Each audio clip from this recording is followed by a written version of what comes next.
Hello everyone, my name is Raven, I use she, her pronouns, and I am the Rainbow Veteran. Welcome to the Rainbow Veteran Podcast. It's a chilly one out here today in Pittsburgh, and we got some snow squalls coming in, so I do apologize if you hear any of the wind through the window I have in our studio, but I do want to talk today about the ABCs of LGBT. And I'm not talking about the book by Ashley Mardell, or its supplemental guide, The ABCs of LGBT, which in my opinion, you should go out and read if you can. I believe there's a deal going on Kindle if you have that. But I wanted to talk about the basics of the LGBTQIA plus community, as I do talk about LGBT veterans, as this is the focus of the podcast. And I wanted to explain things beyond just gay, lesbian, bi, and trans that a lot of people do know.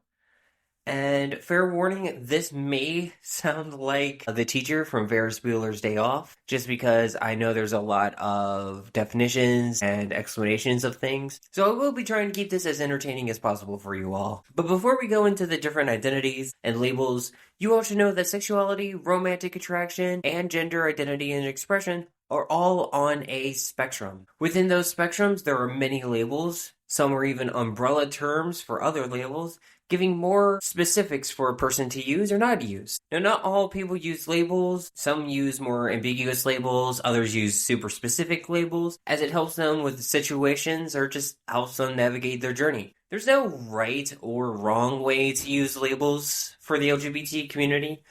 It's whatever a person themselves finds fits them and they're more comfortable. Some terms are very similar to others, and it's just that slight distinction that makes the difference. So a lot of this is going to be romantic, sexual orientation based, and gender identity based. These are some terms I did have on this that I decided not to add because a lot of them are outdated or our community just doesn't use. For example, transsexual. A lot of people don't use that anymore, and the connotations with it, but some of the older trans community still does. But I didn't add that because for me, it's more of an outdated term, and I don't really feel comfortable saying it a lot, so I don't use it. I do want to add that some things I will also have, like multiple things. I will have sexual or romantic, because some people have sexual attraction, some people only have romantic attraction, and some people only have romantic attraction to one group but sexual attraction to another. Case in point, there are people who are pan-romantic who have romantic attraction to everybody, but they may not be as sexually attracted to as everybody, or vice versa. So let's get started. I try to keep these as alphabetical order as much as I can. I figured that this would probably be an easier way to go through the list, and there's going to be a lot of terms here, so I do apologize for that, and I will try to explain it as best as I can as I go along. So abrosexual or romantic is someone who experiences a fluid or changing orientation or romantic attraction.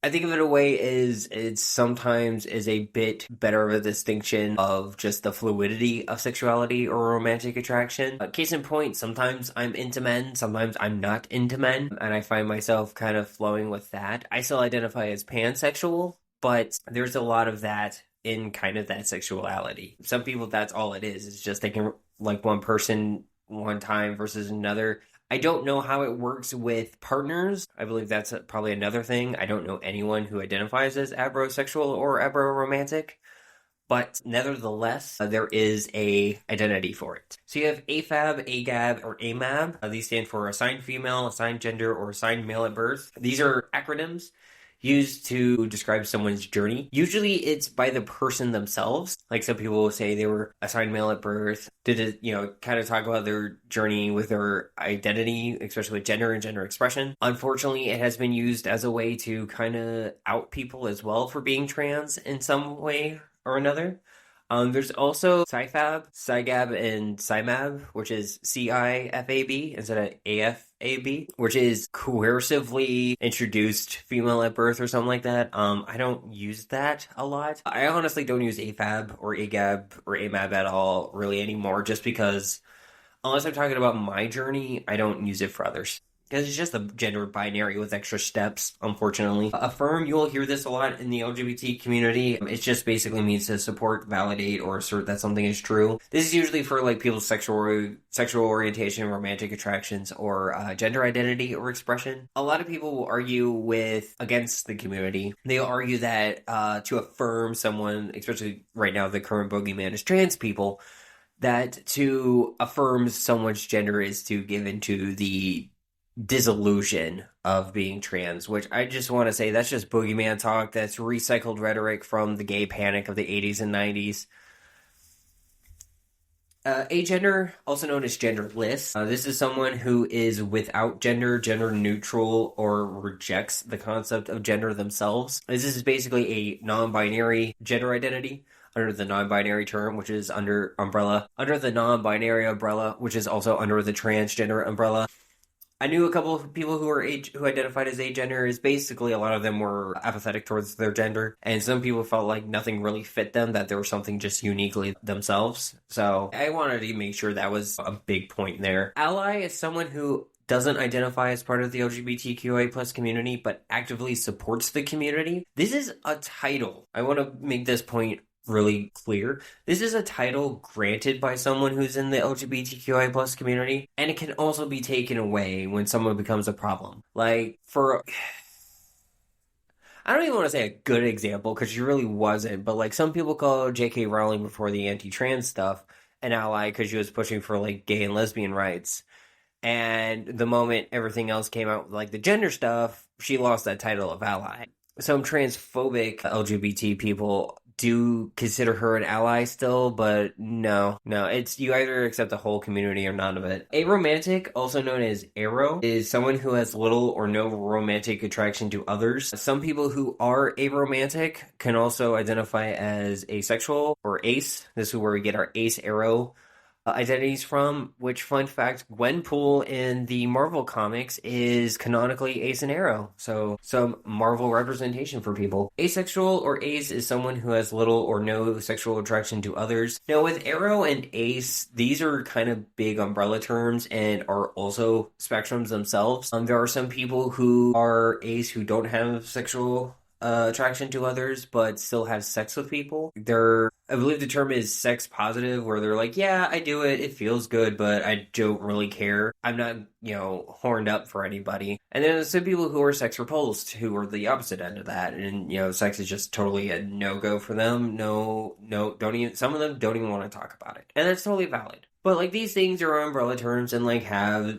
things within their own spectrums. And it's kind of like with the snails all the way down, just everything's a snail shell on top of another snail shell or something like that. A lot of it is a spectrum on another spectrum. Bigender is someone who experiences two genders, either simultaneously or at different times. And these could be in varying different ways and multiple expressions. Binary. When we talk about binary in the LGBTQI plus community, we're talking about the rigid way typically Western society has divided sex and gender into two categories, man and woman, male or female. But we know science and biology and sociology are a lot more complicated than that, and that's kind of like a sixth grade biology understanding. A lot of it is just everyone thinks it's one or the other when it's really not. It's a huge spectrum. And I feel like I should have added binary in this because I do talk about non-binary quite a bit in this list, which is breaking the binary. Bisexual or biromantic is being attracted to two or more genders. Now, a lot of people will fight you because of the Latin root bi meaning two, that, there's not more than two genders because bisexuality is a thing. Okay, if you have more than two genders, could I possibly pick just two genders? Like, what if I'm attracted to non-binary people and women? Wouldn't that be two? What if I'm attracted to men and women? What if I'm attracted to non-binary and men? Like, and that's just a simple. I also want to add that back in the 90s, the Bisexual Manifesto was written and talked about how there are more than two genders in the 90s. So yeah, that's definitely a thing. I did have bi-curious on this list. I think that's pretty common out there as knowledge. I mean, bisexual is too, but not the current definition of it that we use since the 90s of two or. So I did want to have that, but if you don't know, bi-curious is pretty much someone who's questioning their gender and thinks they may be attracted to at least one other gender. Cisgender or cis is a person whose gender identity is the same as the one they were been told their entire life or assigned at birth. These are people who don't transition, who are not trans. That is pretty much all it is. Transgender and cisgender are just opposites.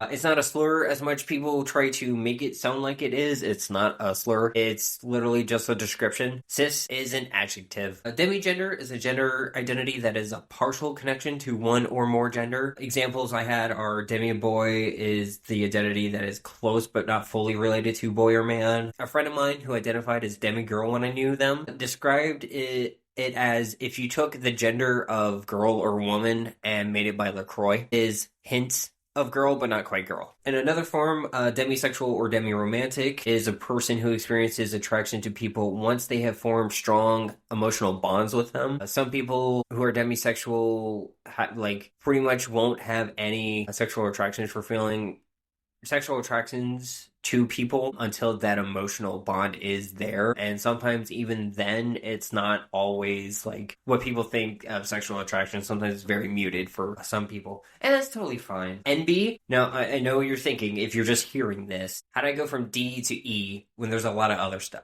D to N. I know what you're thinking. How did I go from D to N when there's a lot other terms in between? Because I technically didn't.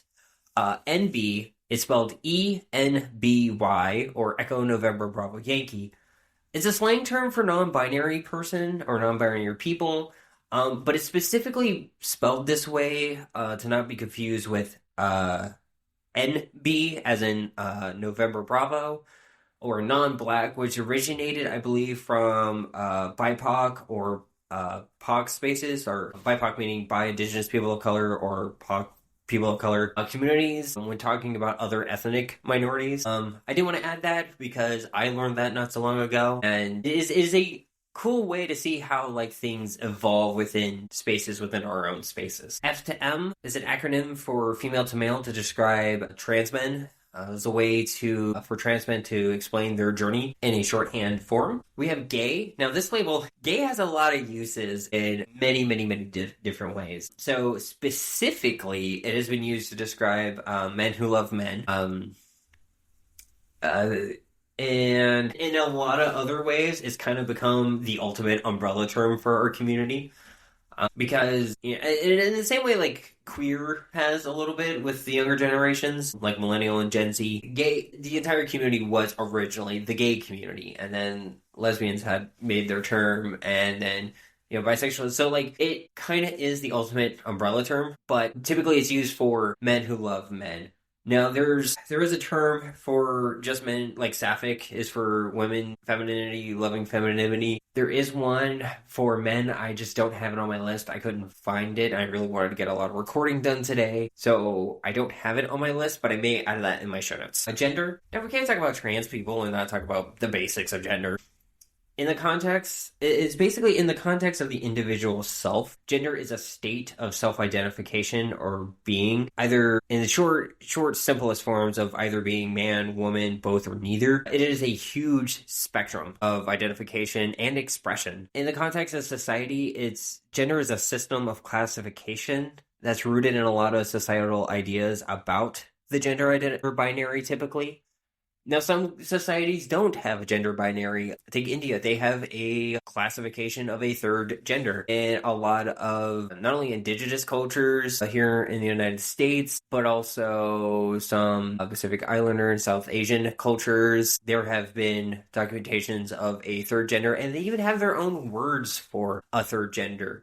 In the Torah, there are 6 gender descriptions in it. So, like, it's a society thing, but most commonly in the Western culture, it is a binary thing. Gender dysphoria. Now, a lot of people will say gender dysphoria is the reasoning that transgender is considered a mental illness. That's because gender dysphoria is distress or unhappiness experience because one's gender or sex does not match whether sex or gender is assigned at birth, and that can be really hard on some people. It is currently in the DSM-5, or the Diagnostic Manual for Therapists, and it is a way for people to get HRT and surgeries and stuff based on gender dysphoria, but I hate that because it's in there, it's used as an argument against trans people, but on the same coin, having it in there helps us navigate insurance to have insurance cover our medications and surgeries. So it's a double-edged sword there. Gender euphoria, which is how I figured out that I was trans, is extreme happiness or comfortability experienced because of a person's gender euphoria, which is ironically how I first realized I wasn't cis, is the opposite of dysphoria. It's basically the extreme happiness or comfortability experienced because a person's gender is affirmed in some way or fashion. A little background for me was I was growing out my hair because I wanted to donate it, and I never had long hair. This was back when I was in college. So I grew out my hair, and my girlfriend at the time put a flower in my hair. I had just shaved recently because I was part of I was part of her theater major. I think the at Penn State, it was like the theater majors put on the haunted house, and I had to shave for it. So I did, and so my hair was a little long, and she puts a flower beret in my hair. Like, it was like a little clip-on, but it was like a fake flower on a little clip-on thing. And she took pictures of it, and she's like, "Oh, you look like such a girl." And I felt genuinely happy, and I had no idea why at the time, but looking back now, I was like, "Oh, that's gender euphoria." And after we broke up, and I was pretty much alone that summer session, I started thinking about my gender. So, yeah, that was a fun journey. Gender identity is the identification or lack thereof of someone's gender that they use to communicate to others how they explain their gender. Like, I don't say I'm a woman personally, I say I'm a trans woman because it's an adjective. For me, I am a woman, I just happen to be a transgender woman. I'm also a tall woman. Like, tall and trans are both adjectives to describe what kind of woman I am. Gender neutral is having a gender identity that is neutral. Typically for against the binary system, it's pretty much stating that you're not a woman or a man, and that could be in a varying way of spectrum. Some people who describe themselves as gender neutral describe themselves as being neither man nor woman, and off the spectrum. Kind of similar to agender, and some people who say that they're gender neutral say they're right dab in the middle of the spectrum. Because there's two big camps with the spectrum of gender identity and expression. Is you have the poles, where it's like just a straight line, and at one end is male, one end is female. But there's a lot of people who think of it more like a color wheel. And honestly, when I first started figuring out my gender, I went with the two ends. But as I've gotten older and more kind of learning about things, I also subscribe to the color wheel theory, where it continually can grow or be as small as you need it to be. Gender roles. Now, I added this because a lot of people who are trans and non-binary, and even like just the whole community too, they have to fight these. So gender roles are societal roles, positions, behaviors, and or responsibilities allowed for people, and it is expected for them to follow these rules. Like, all men have to be super rugged and tough. If you want to look at back of the fees, the housewife, that was a gender role. The woman should be of the home, taking care of the kids, cooking, cleaning. And those are outdated gender roles. And some people will still describe it, still follow them, and that's fine if you want that, but I don't. So, like, I'm very much like my mom. I'm a very masculine woman. You will rarely see me wear a dress. More often than not, I'm wearing jeans and a t-shirt, maybe a hoodie because it's cold. But yeah, I'm not a super girly girl. Never have been, even when I was doing my transition. The only time I really wore dresses and makeup was when I performed a drag. Gender fluid, which honestly, this is what I identified as first. Before I kind of figured out I'm a trans woman, I used to identify as gender fluid.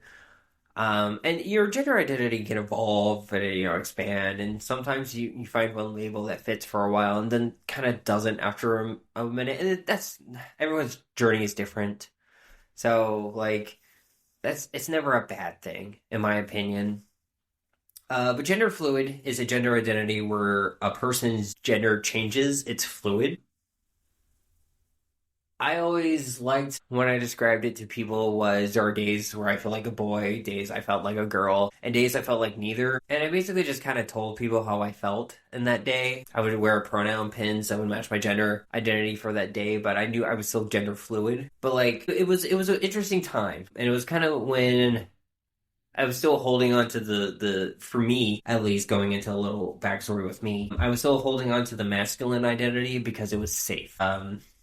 and it was a safety net for me to keep. And it actually took a therapist to help me figure that out. Gender flux is someone who experiences gender changes in intensity, very similar to gender fluid, but some people that I know are gender flux have described it as their gender is like a metronome. It changes that quickly for them. That is kind of hard to track. Or there's one person I knew that like they went 5 years as one identity and then all of a sudden it was just rapid change into another. So it's kind of like, it's either super quick gender fluidity or really slow gender fluidity, if you want to think of it like that. But it is its own identity. Those are just two ways I've heard it described to me. Genderqueer is someone whose gender exists outside of or beyond society's binary concept of gender. It is another term for a non-binary gender, but I haven't actually had this one explained super well to me, but I do know some people who identify this, and for them it is a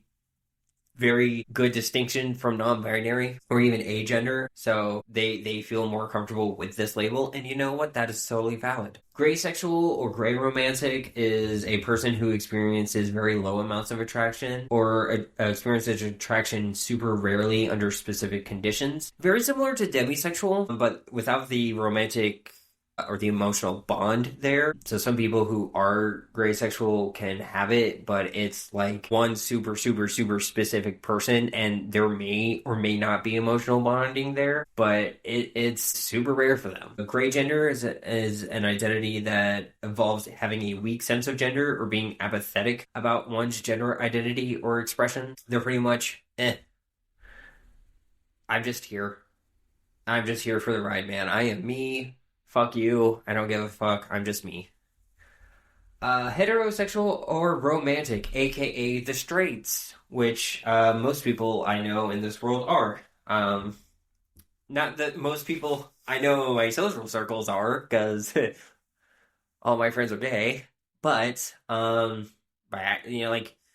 know my parents, I think, are straight, but it's being attracted to the other binary gender typically. You'll hear the term cis hetero a lot. This just basically describes straight people who aren't trans. There are straight trans people. Like, say if I was only interested in men and I am a trans woman, I'm still a woman interested in men, I would be a straight woman. There are gay trans people, like transbian is a thing, like trans women who love women and only women.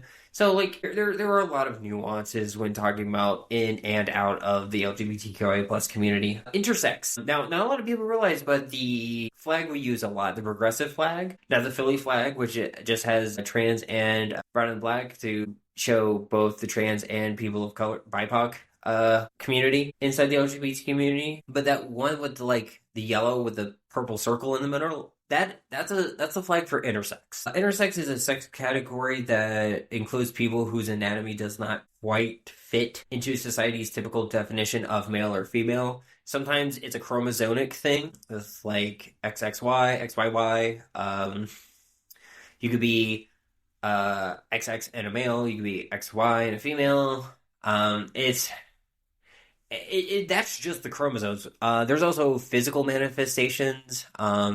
Not to get too graphic, but certain things being certain sizes that don't quite fit. And unfortunately, a lot of kids will get medically plastic surgeries as babies to get put into those gender, like those physical attributes, and not know till later. It's a thing that's not as common now. It's getting slowly phased out. Fingers crossed. But yeah, that's a huge thing. Just like circumcision.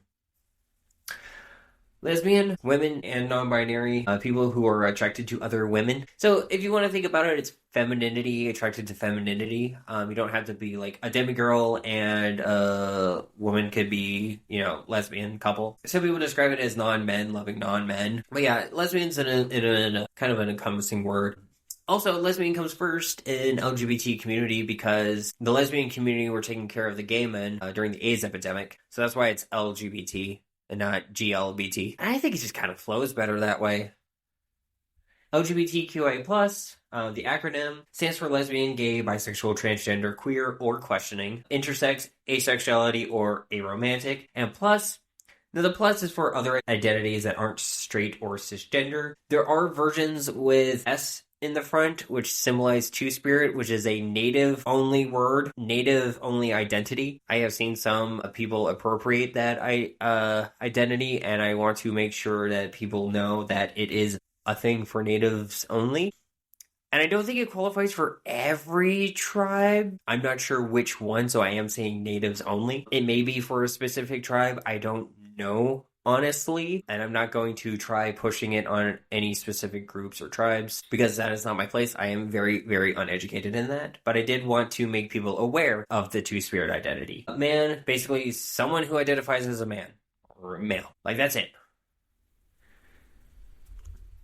It's real simple. I don't need a, what is a woman, coming into my comments. It is basically the same thing, just with women. Monosexual or romantic is the attraction to one gender. Some people will say, like, this is more of a descriptor, I feel like. But some people will use it as their identity. Like some people are only attracted to men. Some people are only attracted to women. Some people are only attracted to non-binary people. And, you know, that's cool. I don't know anybody who uses this, but for me, I see it's more as like a descriptor. MTF is the abbreviation for male to female, a way to describe someone's journey as transitioning. You have multigender or polygender, someone who has or experiences more than one gender, sometimes at the same time, sometimes infrequently. Similar to gender fluid, but I feel like the distinction for some people is that it's not super fluid or it's not encompassing all genders, because some people who say they're gender fluid say it's the potential to be anywhere on the spectrum. Omnisexual or omniromantic, people who experience attractions to many genders, but not always all. This is a distinction from bisexual for some people, because some people unfortunately think bisexuality is an identity that excludes trans people and non-binary people. It doesn't.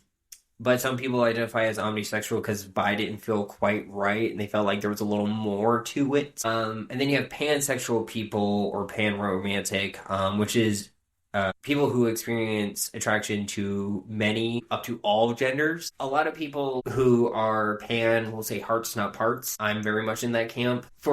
This is a big distinction. I talked to someone who is omnisexual. The big distinction for them between that omnisexual and pansexual is pansexuality is when you look at a potential partner, you don't really care what parts or what equipment they have. You're more caring about the person and the heart that's with it. Where if you're omnisexual, the equipment does have some sort of play into it. That's one person. If you or anyone you know is omnisexual, please put in the comments and let me know what distinction you have, because it's one of those things like bi and pan. It's just a razor thin difference, but that difference is important enough to be like, no, I don't identify as bi. I identify as pan. Like, I identify as pan. But I'm at the point where, like, I potentially I fall in love with more of the person. I don't care what, they identify as. But someone who's bisexual can also say the same thing. A polysexual or polyromantic is someone who has attraction to multiple but not all genders. Again, very similar to pan and omnisexual. Queer is an umbrella term or an identity taken by some of the LGBTQI+ community to describe a sexuality or gender identity that falls outside of social norms. Now, this term, historically, has been a slur, and a lot of people are taking it back. And so, a little story with this one, I actually got yelled at a former job because I have a hat and a pin that says, "Let me be perfectly queer," making a joke. I'm one of those people who, will claim the queer label. Like, I am queer, I am gay, and that's fine. Some people don't like it. That's fine too. If you're not comfortable with someone using it to describe you, just tell them, hey, that doesn't really describe me. And usually most people are like, okay, cool. Questioning. This is basically if you're unsure of your identity in any facet, sexually, romantically, or gender-wise. It's in a lot of states where people are trying to figure out themselves. Some people will experiment in one way or the other and just try to... I usually tell people if they're questioning A good way to, especially with gender, a good way to kind of explore your gender is either video games with character creations or D&D, because you can have a way to kind of experience and role play in these scenarios that in a safe manner where you're not going to be hurt. And sometimes you can do that with sexuality, like if there's like romance options, like Dragon Age and the Mass Effect games. These are great ways to do that. And then I have a QT BIPOC. It's Quebec Tango Bravo India Papa Oct. It is Quebec Tango Bravo India Papa October Charlie, or QTBIPOC. Stands for Queer and Trans Black and Indigenous People of Color. A lot of it is a very specific community within a community, and they have formed because, unfortunately, there are racist queer people, there are racist gay people, there are racist LGBT people, and it is a place for them to have their own safe space, but it is also a place where they have a unique set of understanding being Black or an Indigenous, because there's a lot of cultural and societal differences within their own community compared to, let's say, like the white queers or the white gay people or the white lesbians. So, like, it is a community within it, and I wanted to share that because I don't think a lot of people know about them. And it is something I didn't learn about till like my sophomore year of college. So it is something I really want to highlight because Pittsburgh has a huge Pittsburgh has a huge QT BIPOC community here. And I love that our city has that. And I know not a lot of places do, but our city honors that, and I love that about Pittsburgh. Sex is a socially constructed classification system based on a person's biology. Society typically recognizes only two sex categories, male and female, each with biological requirements. However, there are many, many more variants than just the simple two. We can find this sometimes in animals. You'll have... Geez, I can't remember the name of it right now, but you'll have like some animals who are like literally, is it dimorphic something? But like, you'll see, like, there's a really famous picture of a cardinal who's like literally split down the middle. One side's male, the other side's female. There was a guy on TikTok who catches lobsters. He's a lobster fisherman professionally, and he'll show like some of them. He actually caught a lobster that was split down the middle like that too.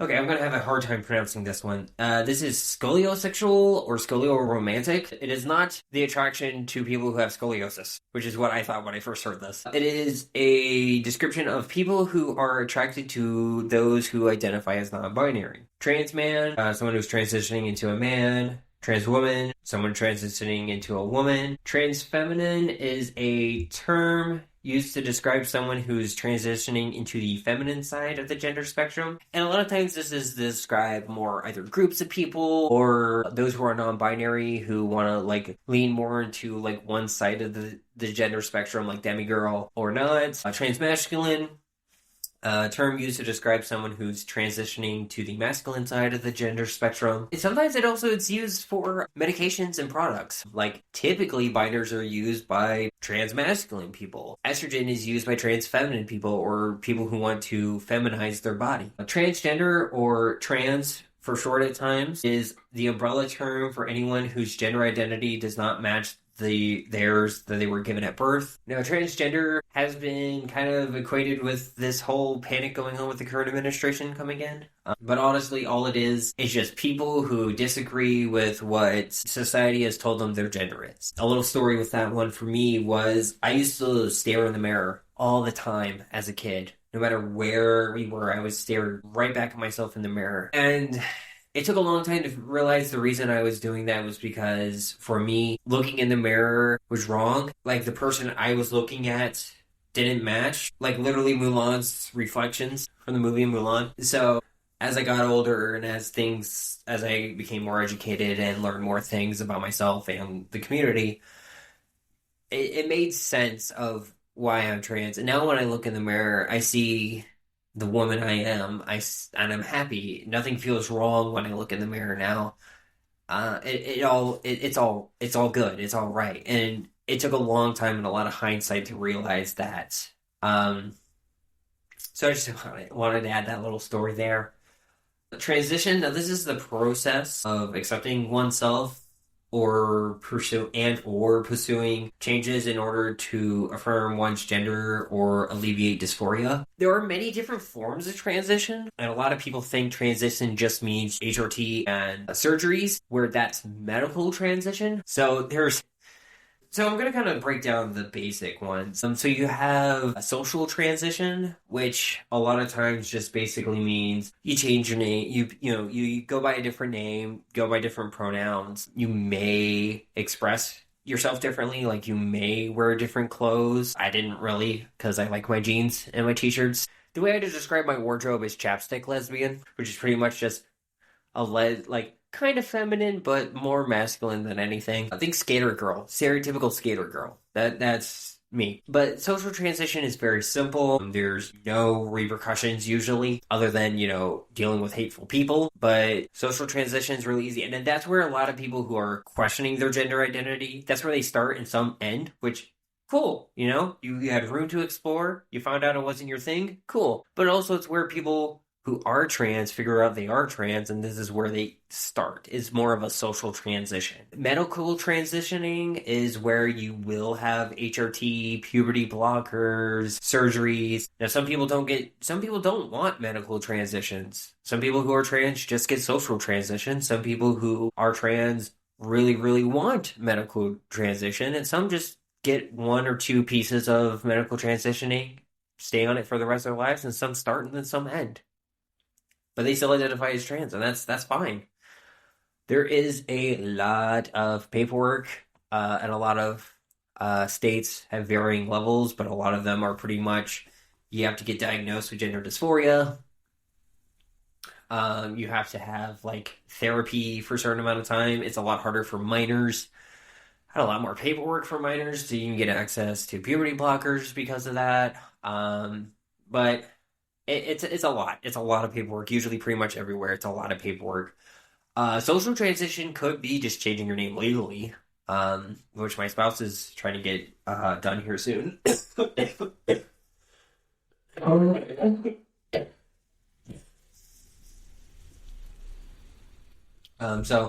transitioning can mean a lot of things. It is different for everyone's journey.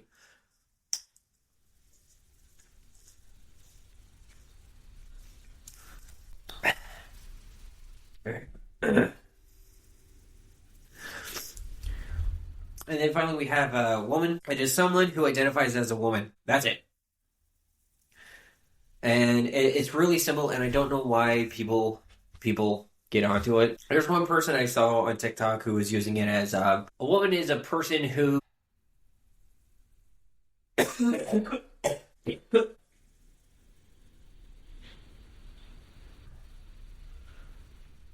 I saw someone on TikTok that said a woman is, I'm going to probably butcher it, I'm paraphrasing the hell out of it right now, who is typically, but not exclusively, female or someone who identifies as a woman. Well, how do you describe female? A female is a person who is, a female is a person, but not...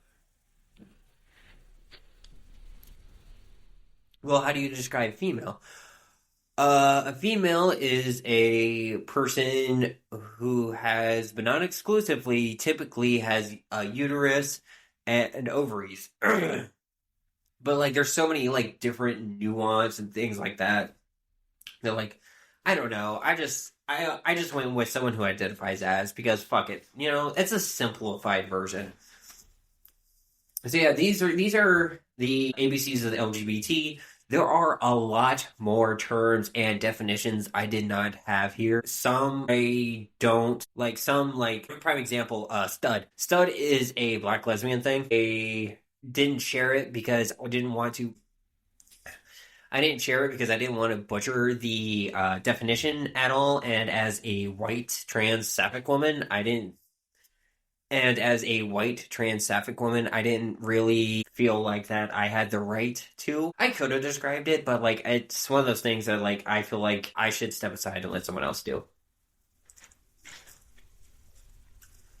But there are terms that are exclusively for BIPOC people or QT BIPOC people, and there are terms within their own community, and there was a lot of them that have been appropriated. So I didn't add those to the list because again, not my space. But This has been a kind of bare bones, the basics of basics of the ABCs of LGBT. Definitely go read the books if you want to know more about the nuanced conversations. They give the definitions like I did here, but also go into pages upon pages of what more nuanced things that go onto it.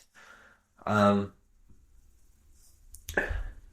yeah, this is the end of the episode. A little bit shorter one this week, but I did want to talk about this because I did think it was important because I know I'm going to get those vet bros coming in, watching the podcast, listening to the podcast, and being like, well, what does this mean? What does that mean? You're just making up terms. When I'm not. I do want to say thank you all so much for listening to these first few episodes. I'm trying to get the studio set up better and trying to record pretty much in the middle of a bunch of snowstorms right now. I'm currently not working because I wanted to get away from a job that was breaking labor laws, but also wanted to kind of focus on this and kind of take a chance and focus on this. So I do appreciate anybody who listens to my podcast and supports the podcast. I am trying to get further reach out there slowly, but trying to do what I can to get this distributed out there. If you do have any questions, you can hit me up on my social media pages. I am going to start plugging those at the end of every episode. So I am at the Rainbow Veteran on pretty much everywhere. TikTok, while we have it, TikTok, Instagram, Lemonade, YouTube, Spotify. You can email me. I'll have my email in my show notes.